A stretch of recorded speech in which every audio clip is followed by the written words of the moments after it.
Bonjour à tous, ravi de vous retrouver pour une nouvelle idée recette cuisine avec Ariane Schmitt alias Fenouil. Salut Ariane. Salut Sam. Comment est-ce que tu vas? Très bien, et toi? On s'était très bien également, on s'était vu la dernière fois pour un pesto aux épinards. J'espère que vous avez pu vous tester en tout cas cette recette. Aujourd'hui on va parler d'un légume que je te laisse présenter. Une betterave. Voilà, la betterave elle est sympa parce qu'on la trouve quasiment toute l'année. Il y a beaucoup de maraîchers ou autres qui les cuisent pour qu'on puisse justement les avoir. Et ça fait partie un peu des légumes que moi je n'aimais pas du tout avant. J'en achetais jamais. Je trouvais que ça avait un goût hyper terreux. Et j'ai vraiment appris à trouver des recettes hyper sympas pour l'aimer, que ce soit crue ou cuite. C'est vrai qu'avant je la mangeais beaucoup cuite et maintenant j'adore la faire crue. Et il existe plein de variétés de betteraves. Je trouve ça hyper sympa à découvrir.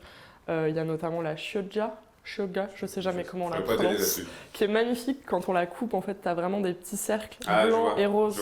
Et donc ça, tu peux faire rien que dans les salades, tu mets ça, c'est vraiment canon.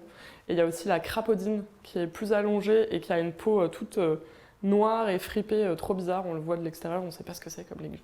Donc voilà, j'avais envie de proposer 3 petites idées recettes, comme d'hab, avec cette betterave. La première, c'est en fait, tu fais des petites ravioles de betterave, donc tu coupes des très fines tranches. Ça peut être très joli justement avec cette fameuse betterave Chioggia. Donc avec une mandoline, très finement, tu fais des tranches et tu vas poser une tranche en dessous, mettre une farce et recouvrir. Et donc cette farce, tu peux mettre, je sais pas, du fromage frais, des petites herbes, du poivre de Sichuan, ce genre de choses. C'est assez sympa et visuellement, c'est vraiment joli. La deuxième recette qu'on va faire aujourd'hui, ce sont les steaks végétariens. Donc ça, c'est un truc assez facile aussi à faire. Et la troisième, qui peut être sympa aussi pour l'été, c'est une salade. Moi, je mets souvent du radis noir, de la betterave, des carottes. Comme ça fait un petit mélange de couleurs sympa que je râpe avec ma grosse râpe, là, un peu grossière. Et je mets du vinaigre de framboise, parce que ça contrebalance bien, ça s'associe hyper bien avec la betterave. Et des petites graines pour donner un peu de croquant. D'accord. Voilà. Donc tu m'as dit aujourd'hui steak de betterave. Exactement. Les ingrédients, on a donc du paprika fumé. Ouais, ou du za'atar. Dans lequel il y a du cumin. En fait, on peut mettre soit cumin, soit paprika fumé. Ça rappelle un peu le côté viande, barbecue, tout ça. Une gousse d'ail, un demi-oignon, un œuf, des flocons d'avoine, un petit peu de farine et un mixeur à la main. Petit hachoir, exactement. Donc je vais te laisser attaquer cette petite betterave. On va commencer, pour ceux qui nous avaient suivis la dernière fois, je vais essayer de ne pas casser exactement. l'économe. Ce serait pas mal. Attends, j'ai oublié mes petits couteaux. J'ai l'impression que j'ai un meilleur coup de main cette fois-ci. Ah, c'est peut-être que c'est moins difficile aussi d'éplucher une betterave qu'un céleri. J'avoue. Et tu m'as dit que tu avais testé cette recette. Oui, très facile. Aussi facile que lors de l'émission. Ça ravit petits et grands. Et si vous n'avez pas encore essayé, je vous conseille vivement. Top. Attends, je suis pas très... Luc. On trouve la couleur si particulière de la betterave. Tu vas en avoir plein les doigts. Donc là, il n'y a pas de solution miracle, malheureusement, à part mettre des gants pour éviter d'en avoir partout. Cette partie, Ouais, tu peux enlever un petit peu aussi. Donc moi, je mets de l'ail là au fond. Et on va commencer par mixer justement la betterave. Il faut qu'on fasse des plus petits morceaux. Tu peux la couper en deux. Et puis on va en mettre une moitié là-dedans. Je vais m'occuper de l'oignon aussi. Voilà. Tu recoupes. Comment tu la manges, toi, la betterave, habituellement? Je la mange pas beaucoup. On va dire que c'est souvent en salade. Effectivement, j'aime bien en salade. Et cuite encore une fois? Ouais, encore plus qu'une fois. Cru, j'aime bien aussi. C'est vraiment... Ça fait pas partie des légumes que t'achètes. Non, que j'aime pas justement. Ouais. Il y a des légumes que tu n'aimes pas?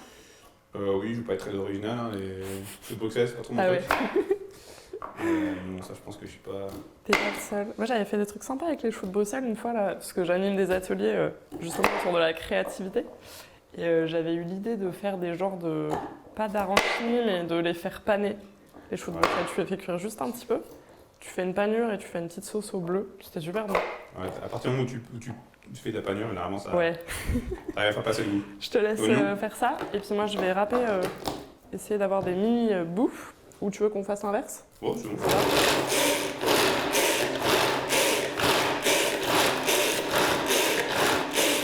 La table n'est pas très stable. Donc je vais essayer de mixer encore plus. Pour que ce soit assez fin.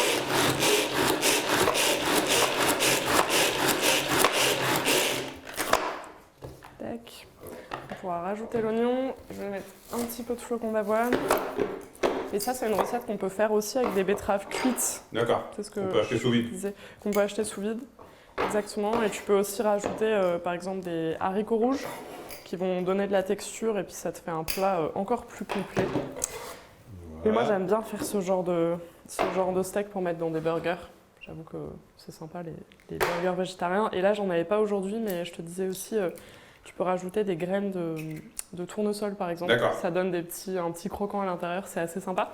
Rajoute un peu de... Ben, la farine, on verra après selon la texture. Je te Non. laisse mettre soit du paprika, soit du za'atar, comme tu préfères. Bon, je vais tester les attards. Ouais. Au niveau de la quantité, Tu mets... Une poignée. ouais, encore un peu. Tu peux mettre le double de ça, Voilà. au moins. Voilà. Hop. On peut saler un petit peu. Donc là encore, hein, c'est le dénominateur commun de cette chronique, c'est des recettes qui sont Ouais. très très faciles à faire.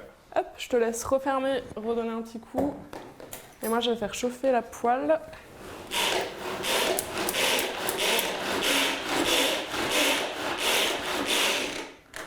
petit peu d'huile de coude. Ouais, est-ce que ça a une texture? Ouais, ça a l'air pas mal. Donc en fait, c'est vraiment... Moi, je fais toujours des recettes sans vraiment de recettes. Donc c'est apprendre à ajuster. Tu vois là, tu vois que c'est il y a un peu de jus. C'est pour ça que j'avais mis de la farine. On va remettre un petit peu de farine pour absorber ça. Et pareil, on peut ajuster en mettant un peu plus d'œuf si besoin. Et après, on va passer côté poêle. Et pareil, si on a une texture qui se tient pas hyper bien, l'astuce, c'est tout simplement de faire des genres de petites croquettes ou de les faire plus petites que vraiment un vrai steak. Hop. Non, pas de four cette fois. Mais oui, tu regardes le four, on peut aussi les faire cuire au four. D'accord. Ouais. Tu utilises moins de matière grasse, ça prend un peu plus de temps. Donc moi, je t'avoue que je préfère aller au plus rapide et me dire que en 3 minutes, enfin un peu plus, 5 minutes, c'est prêt. Hop. Voilà, des jolis petits steaks. En plus, tu gardes la couleur. Donc toujours pareil, tu vois, si tu veux. Qui sort de l'ordinaire. Ouais, feinter les enfants. Là, on est sur combien de Tu leur temps? dis. De quoi? Combien de temps de cuisson? Tu mets 2-3 minutes de chaque côté. Oui, c'est important de bien laisser cuire le fond. Pour avoir un Donc, net c'est surtout que c'est plus facile à retourner. Parce que là, on peut se dire comment Ça je vais va réussir à le s'aligner, retourner. Voilà, donc on laisse bien cuire le premier côté et après on retourne. Ça sent bon. Et ben voilà, Et on va pouvoir goûter les deux différents parce que moi, ceux que j'avais fait là, c'était au paprika fumé. on va goûter celui-là. Ouais. Allez. Et ceux qu'on a fait là, aux attards. On a plein des mains. C'est bon. C'est pas mal? Ouais. Et tu vois, quand tu mets des graines dedans, ça apporte encore plus ce côté croquant. Merci encore une fois, Ariane, pour cette recette facile à faire, qui donne très envie. J'ai pu tester, ça se confirme au niveau du goût. On se retrouve très rapidement sur notre antenne. J'espère que vous, derrière votre téléphone, votre ordinateur, votre télé, vous n'allez pas hésiter à faire ces recettes. Merci beaucoup, Ariane. Avec Je te dis plaisir. à très vite. À bientôt. On se retrouve très rapidement. À très bientôt.